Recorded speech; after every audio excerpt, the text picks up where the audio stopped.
ಎಲ್ರಿಗೂ ನಮಸ್ಕಾರ. Welcome back to my YouTube channel yummy by Yash.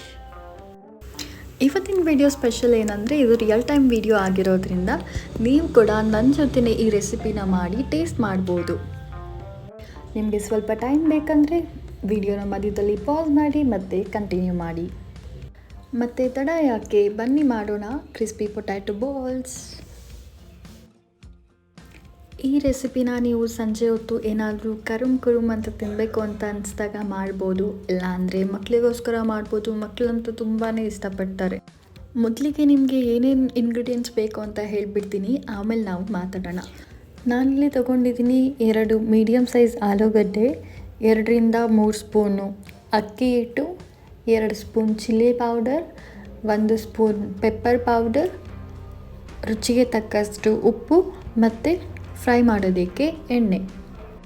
ಆಲೂಗಡ್ಡೆನ ಚೆನ್ನಾಗಿ ತೊಳ್ಕೊಂಡು ಈ ರೀತಿ ಪೀಲ್ ಮಾಡಿ ನಾನು ಚಿಕ್ಕದಾಗಿ ಕಟ್ ಮಾಡ್ತಾಯಿದ್ದೀನಿ. ನೀವು ಈ ರೀತಿ ಚಿಕ್ಕದಾಗಿ ಕಟ್ ಮಾಡಿ ಪಾತ್ರೆಯಲ್ಲಿಟ್ಟು ಬೇಯಿಸ್ಕೊಳ್ಬೋದು.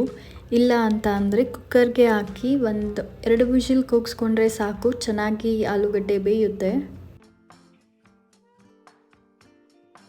ಒಂದು ಪಾತ್ರೆಯಲ್ಲಿ ನೀರಿಟ್ಟು ಅದು ಚೆನ್ನಾಗಿ ಕುದಿ ಬಂದ ನಂತರ ಕಟ್ ಮಾಡಿಟ್ಕೊಂಡಿರುವಂಥ ಆಲೂಗಡ್ಡೆನೆಲ್ಲ ಹಾಕಿ 15-20 ನಿಮಿಷ ಬೇಯಿಸ್ಕೊಂಡ್ರೆ ಸಾಕಾಗುತ್ತೆ.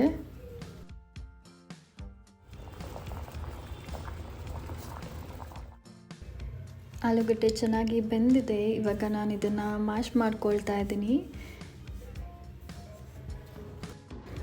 ಈ ರೀತಿ ಚೆನ್ನಾಗಿ ಸ್ಮ್ಯಾಶ್ ಮಾಡಿ, ಬೆಂದಿರೋದ್ರಿಂದ ಸ್ಮ್ಯಾಶ್ ಮಾಡೋದಕ್ಕೆ ತುಂಬಾ ಈಸಿ ಆಗುತ್ತೆ. ಈಗ ಒಂದೊಂದೇ ಇಂಗ್ರೀಡಿಯೆಂಟ್ಸ್ನ ಹಾಕ್ಕೊಳ್ತಾ ಹೋಗೋಣ. ಮೊದಲಿಗೆ ಅಕ್ಕಿ ಹಿಟ್ಟು ಹಾಕ್ಕೊಳ್ಳೋಣ. 2-3 ಸ್ಪೂನ್ ಇದೆ. ಈಗ ಇಲ್ಲಿ ಹಾಕ್ಕೊಳ್ತಾ ಇದ್ದೀನಿ ಪೆಪ್ಪರ್ ಪೌಡರ್, ಇದು 1-2 ಸ್ಪೂನ್ ಇದೆ. ಖಾರದ ಪುಡಿ ಹಾಕ್ಕೊಳ್ಳೋದ್ರಿಂದ ನಾನು ಸ್ವಲ್ಪ ಪೆಪ್ಪರ್ ಪೌಡರ್ ಕಡಿಮೆನೇ ಹಾಕ್ತಾಯಿದ್ದೀನಿ ಟೇಸ್ಟ್ಗೋಸ್ಕರ. ಚೆನ್ನಾಗಿ ತೊಳೆದು ಕಟ್ ಮಾಡಿ ಇಟ್ಕೊಂಡಿರೋವಂಥ ಕೊತ್ತಂಬರಿ ಸೊಪ್ಪು ಮತ್ತು 1-2 ಸ್ಪೂನ್ ಚಿಲ್ಲಿ ಪೌಡರ್. ನಿಮಗೆ ಖಾರ ಸ್ವಲ್ಪ ಜಾಸ್ತಿ ಬೇಕಂದರೆ ನೀವು 1/2 ಸ್ಪೂನ್ ಜಾಸ್ತಿ ಖಾರದ ಪುಡಿ ಹಾಕ್ಕೊಳ್ಬೋದು. ಹಾಗೆ ಸ್ವಲ್ಪ ರುಚಿಗೆ ಬೇಕಾಗಿರೋಷ್ಟು ಉಪ್ಪು ಹಾಕ್ಕೊಂಡು ಈ ರೀತಿ ಚೆನ್ನಾಗಿ ಕಲಿಸ್ಕೊಳ್ಳಿ. ನಿಮಗೆ ಬೇಕಾಗಿರುವಂಥ ಸೈಜಲ್ಲಿ ನೀವು ಇದನ್ನು ಉಂಡೆ ಮಾಡ್ಕೊಳ್ಬೋದು. ನಿಮಗೆ ಬೇಕಿದ್ದರೆ ಹಾರ್ಟ್ ಶೇಪ್, ಸ್ಕ್ವೇರ್ ಶೇಪ್, ಆ ರೀತಿ ಯಾವ ಶೇಪಲ್ಲಿ ಕೂಡ ಮಾಡ್ಬೋದು. ನೀವು ಒಂದು ಬಾಣಲಿಲಿ ಎಣ್ಣೆನ ಕಾಯೋದಕ್ಕೆ ಇಟ್ಕೊಂಡು ಆಮೇಲೆ ಉಂಡೆ ಮಾಡೋದಕ್ಕೆ ಸ್ಟಾರ್ಟ್ ಮಾಡಿ, ಆಗ ಬೇಗ ಆಗುತ್ತೆ. ರೌಂಡ್ ಶೇಪಲ್ಲಿ ಈ ಎಲ್ಲ ಉಂಡೆಗಳು ರೆಡಿಯಾಗಿದೆ. ಈಗ ಎಣ್ಣೆ ಕಾಯ್ದಿದೆ, ಆದ್ದರಿಂದ ಒಂದೊಂದೇ ಉಂಡೆನ ಹಾಕ್ಕೊಳ್ತಾ ಇದ್ದೀನಿ.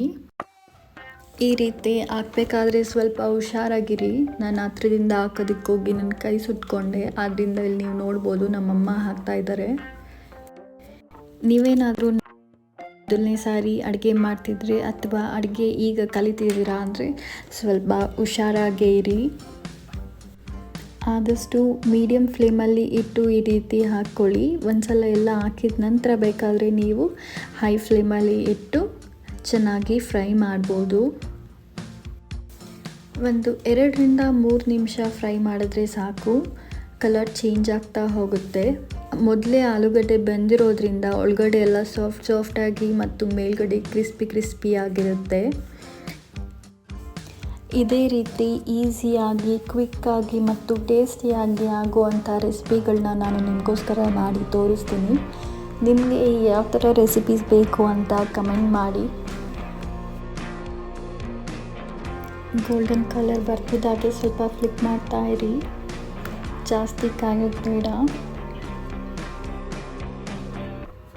ಪೊಟ್ಯಾಟೊ ಸಿಸ್ಲಿಂಗ್ ಸೌಂಡ್ ಕೇಳಿಸ್ಕೊಳ್ತಾ ಇರಿ, ಆಗಲೇ ಗೊತ್ತಾಗಿದೆ ಅದು ಎಷ್ಟು ಕ್ರಿಸ್ಪಿ ಆಗ್ತಿದೆ ಅಂತ.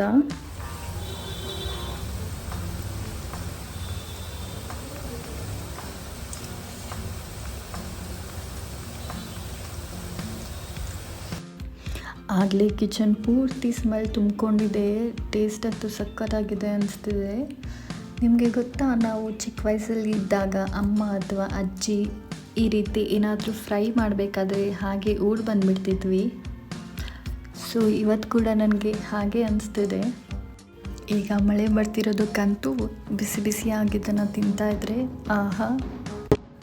ನೀವು ಬೇಕಿದ್ರೆ ಇದನ್ನು ಟೀ ಕುಡ್ಕೊಂಡು ತಿನ್ಬೋದು, ಇಲ್ಲ ಅಂತ ಅಂದರೆ ಅನ್ನ ರಸಮ್ ಜೊತೆ ಸೈಡ್ ಡಿಶ್ ಆಗಂತೂ ಸೂಪರಾಗಿರುತ್ತೆ. ಈ ಕ್ರಿಸ್ಪಿ ಪೊಟ್ಯಾಟೊ ಮಾಡಬೇಕಾದ್ರೆ ನಮಗೆ ಆ ಟೆಕ್ಸ್ಚರಲ್ಲೇ ಗೊತ್ತಾಗುತ್ತೆ ಅದು ಕ್ರಿಸ್ಪಿಯಾಗಿದೆಯಾ ಇಲ್ವಾ ಅಂತ. ಇಲ್ಲಿ ನಾವು ರೈಸ್ ಫ್ಲೋರ್ ಯೂಸ್ ಮಾಡೋದ್ರಿಂದ ಆ ಕ್ರಿಸ್ಪಿನೆಸ್ಸು ಇನ್ನೂ ಜಾಸ್ತಿ ಆಗ್ತಾ ಹೋಗುತ್ತೆ. ಈ ರೀತಿ ಫ್ಯಾನ್ಸಿ ರೆಸಿಪೀಸ್ನ ನಾನು ಆಗಾಗ ಟ್ರೈ ಮಾಡ್ತಾ ಇರ್ತೀನಿ. ಕೆಲವೊಂದು ಸಾರಿ ಕರಿಬೇವನ್ನ ಕುಟ್ಟಿ ಪುಡಿ ಮಾಡಿ ಹಾಕ್ಕೊಳ್ಳೋದು, ಇಲ್ಲ ಅಂದರೆ ಗಾರ್ಲಿಕ್ ಪೌಡರ್ ಹಾಕೋದು, ಇಲ್ಲ ಅಂದರೆ ಪೆರಿ ಪೆರಿ ಹಾಕೋದು, ಈ ರೀತಿ ಎಷ್ಟೊಂದು ಥರ ಟ್ರೈ ಮಾಡ್ತಾ ಇರ್ತೀನಿ. ಆದರೆ ನಾನಿವತ್ತು ಇಲ್ಲಿ ಜಸ್ಟ್ ಬೇಸಿಕ್ಕಾಗಿ ಮಾಡೋದನ್ನ ತೋರಿಸ್ತಾ ಇದ್ದೀನಿ. ಅಡುಗೆ ಯಾವಾಗಲೂ ಪರ್ಫೆಕ್ಟಾಗಿ ಪಿಕ್ಚರ್ ವರ್ತಿಯಾಗಿ ಇರಬೇಕು ಅಂತ ಅಲ್ಲ. ನೀವು ತಿನ್ನಬೇಕಾದ್ರೆ ನಿಮಗೆ ಒಂದು ಖುಷಿ ಕೊಡುತ್ತಲ್ಲ, ಅಷ್ಟಿದ್ರೆ ಸಾಕಾಗುತ್ತೆ. ಈಗ ಹಾನೆಸ್ಟಾಗಿ ಹೇಳ್ಬೇಕಂತ ಅಂದರೆ ಫ್ರೈ ಮಾಡ್ತಿರುವ ಸೌಂಡ್ ಅಂತೂ ತುಂಬ ರಿಲ್ಯಾಕ್ಸಿಂಗ್ ಆಗಿದೆ. ಓಕೆ, ಈಗ ಆಲ್ಮೋಸ್ಟ್ ರೆಡಿ ಆಗಿದೆ. ಗೋಲ್ಡನ್ ಬ್ರೌನ್ ಕಲರ್ ಇದೆ, ಎಡ್ಜಸ್ ಎಲ್ಲ ಕ್ರಿಸ್ಪಿಯಾಗಿದೆ. ನಾನಂತೂ ಟೇಸ್ಟ್ ಮಾಡೋದಕ್ಕಂತೂ ಕಾಯ್ತಾ ಇದ್ದೀನಿ. ಚೆನ್ನಾಗಿ ಫ್ರೈ ಆಗಿದೆ. ಈಗ ಇದನ್ನು ಸಪ್ರೇಟಾಗಿ ಎತ್ತಿಟ್ಕೊಳ್ತಾ ಇದ್ದೀನಿ. ಟಿಶ್ಯೂ ಪೇಪರಲ್ಲಿ ಹಾಕಿ ಬೇಕಿದ್ರೆ ಎಣ್ಣೆ ಕೂಡ ತೆಗಿಬೋದು ಜಾಸ್ತಿ ಆಗಿದ್ದರೆ.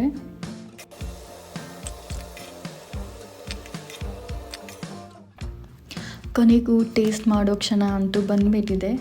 ನಾನಿಲ್ಲಿ ಸ್ವಲ್ಪ ಪೆರಿ ಪೆರಿ ಹಾಕ್ಕೊಳ್ತಾ ಇದ್ದೀನಿ, ಇನ್ನೂ ಟೇಸ್ಟ್ ಚೆನ್ನಾಗಿರುತ್ತೆ ಅಂತ. ನೀವು ನನ್ನ ಜೊತೆನೇ ಈ ರೆಸಿಪಿನ ಟ್ರೈ ಮಾಡಿದ್ದೀರಾ ಅಂತ ಅಂದ್ಕೊಳ್ತೀನಿ. ಈಗ ಮಾತು ಸಾಕು, ಬೇಗ ಇಬ್ಬರು ಕೂಡ ಟೇಸ್ಟ್ ಮಾಡೋಣ. ಇದೇ ರೀತಿ ಹೆಚ್ಚಿನ ವೀಡಿಯೋಸ್ಗಾಗಿ ಲೈಕ್, ಶೇರ್ ಮತ್ತು ಸಬ್ಸ್ಕ್ರೈಬ್ ಮಾಡಿ.